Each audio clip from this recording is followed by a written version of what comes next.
Omar al-Bashir will be judged domestically. No extradition will be accepted by the military council, which thought to conduct its own trial of the ousted president in Sudan than sending him to the International Criminal Court.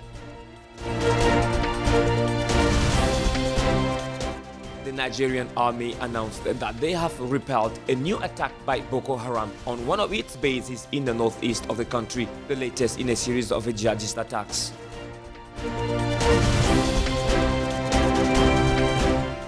On Wednesday, the United Nations invited Ivorians to redouble their efforts to ensure a peaceful presidential election in the country in 2020. The polling promises to be tense, according to many observers. These are our top stories. Stay tuned for more details in this newscast. More and more people are interested in where products come from, how they are made, and their impact on the world around them. This means eco-credentials are playing an increasingly big role in consumers' and businesses' decisions about what they buy. This is where FSC comes into play. FSC, the Forest Stewardship Council labels, deliver guarantees for consumers. But what does FSC certification mean for businesses? And why would a business consider becoming FSC certified? Well, FSC is a global standard for certification of forest management. It satisfies the management of forests and also the products that come out of forests which have been sustainably managed and certified. So FSC stands out as the most trusted body worldwide in the certification of forests in the world. And it was created out of a realization that sustainable and responsible forest management is the way to go to save our forests and to use them for the social good and to respect the environment and also to derive economic benefits. For businesses that manufacture or trade forest products, it is a sign to their consumers, customers, or other businesses that they care about the origin of their products and the impact on the world of making them as much as they do. It gives businesses credibility. It's extremely important because Gabonese wood is very attractive in the world market. And in a number of countries in the world, the demand is there for wood which has been responsibly managed and wood which is legal, which complies with nationally and globally trusted standards. And FSC is one such standard. So it gives the Gabonese forest sector a lot of credibility if FSC as a certification standard is associated with the forest sector of Gabon. And that's exactly why we are happy to be associated with the FSC, or rather with the government of Gabon. Well, at the moment, we have only 3 companies which are certified in Gabon. But you know that there's a government policy to have certification for all players in the forest sector. And we are very hopeful that there's going to be a lot more compliance from the forest sector. During his speech at the Rouge Gabon plant in Mevang in September 26, 2018, the president of Gabon, Ali Bongo Ondimba, announced that by 2022, all forest concessions in the country will have to be certified by the Forest Stewardship Council, the FSC. Any forest company not involved in this certification process will lose its license, President Ali Bongo Ondimba warned.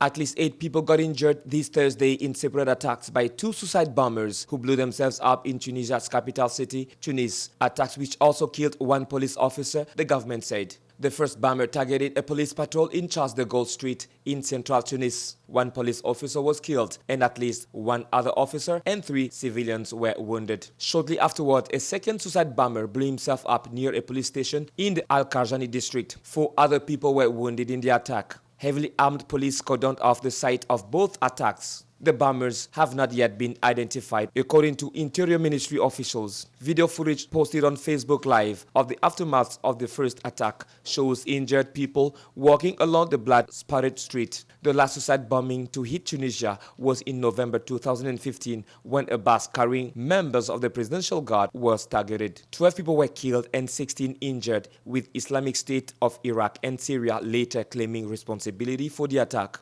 5 months earlier, 38 people, including many British tourists, were killed when a gunman attacked 2 hotels in Tunisia's coast. Tunisia has been battling militant groups operating in remote areas near the border with Algeria since an uprising overthrew the president Zine Abidine Ben Ali in 2011. The United Nations formulated last week an obligation to all political parties for the preservation of peace in Côte d'Ivoire.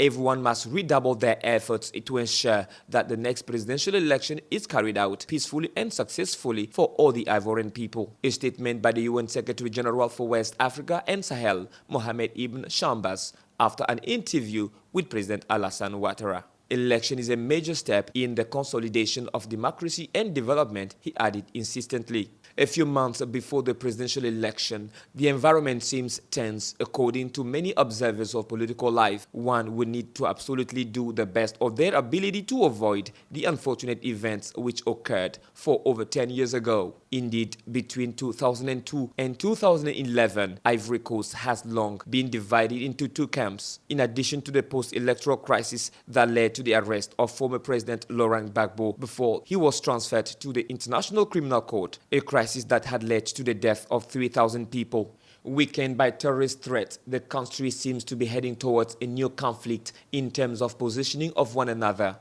President Ouattara so far has been speaking of a mystery about his candidacy. He feels that he has the right to run again due to a change in the constitution in 2016.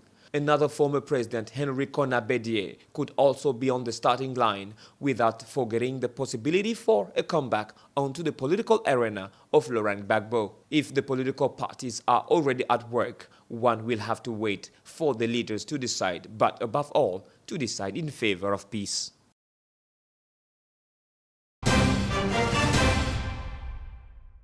The Nigerian army said this Thursday they repelled an attack by the Islamic State organization in West Africa, ISWAP, against one of its bases, killing dozens of terrorists. The jihadists of the Islamic State organization in West Africa, on top of trucks and motorcycles, on Wednesday tried to take over the gunnery base in the state of Yobe, bordering Niger, the army spokesman said in a statement.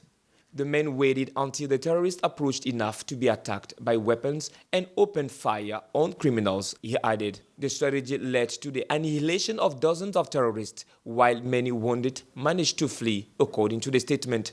The army was able to seize 5 trucks, weapons, and ammunition, spokesman Sagir Musa said, without specifying whether soldiers had been killed in the attack.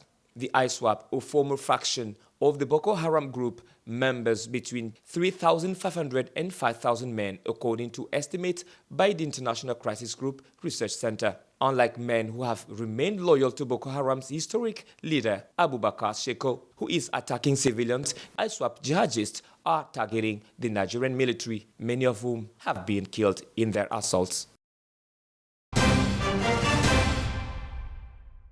It has been a long fight for justice. Back in July 2008, the prosecutor for the International Criminal Court requested an arrest warrant for the then president of Sudan, Omar al-Bashir, citing his alleged criminal responsibility for crimes against humanity, genocide, and war crimes in the Darfur region. Ultimately, 2 arrest warrants were issued on March 4, 2009 and July 12, 2010. But justice did not swiftly follow. Despite the arrest warrant, al-Bashir won presidential election in 2010 and 2015 and continued to travel around the region and further afield. In April, following months of protest, the Sudanese military toppled the president and announced a military-led transitional council. The former president is now being held in prison in Sudan.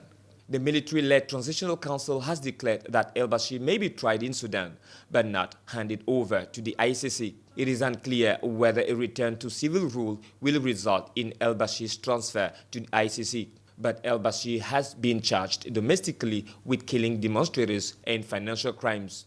Under international law, heads of state such as al-Bashir enjoy various privileges, including immunity from criminal jurisdiction. This simply means, under international law, heads of state such as al-Bashir enjoy various privileges, including immunity from criminal jurisdiction.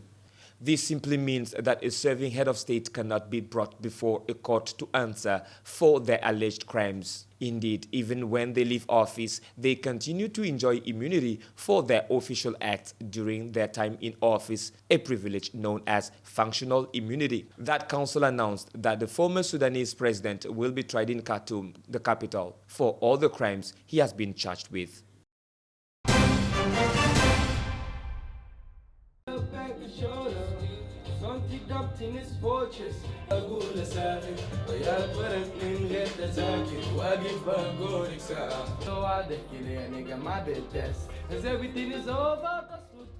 A surge of freedom has taken over Sudan's underground music scene since the army ousted longtime ruler Omar al-Bashir in April after months of nationwide protest against his rule. From rap to Afrobeat, musicians living in Sudan and overseas have composed tunes punctuated by some of the protest movement's most popular slogans. Listen to our music, so a lot of times when we are in the sitting, we try to sing with people, all this music. A lot of the music that we did now have phrases from the revolution turned into melodies and songs. That's the whole idea. Protesters accuse the paramilitaries of the Rapid Support Forces for being responsible for the repression of the sitting, which was demanding the transfer of power to civilians after the fall of Omar al-Bashir.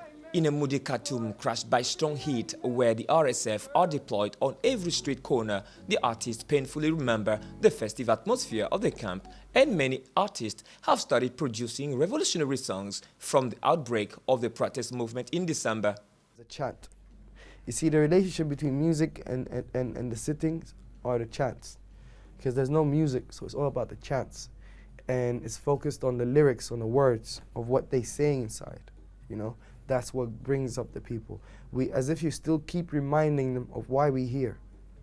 You know, that's the purpose of that.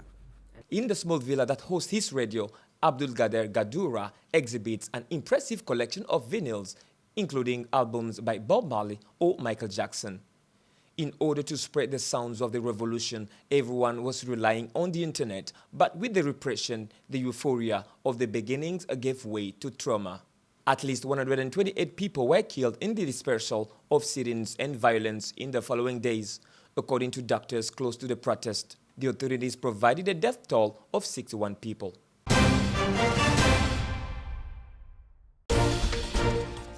Omar al-Bashir will be judged domestically. No extradition will be accepted by the military council, which thought to conduct its own trial of the ousted president in Sudan, than sending him to the International Criminal Court. The Nigerian army announced that they have repelled a new attack by Boko Haram on one of its bases in the northeast of the country, the latest in a series of jihadist attacks.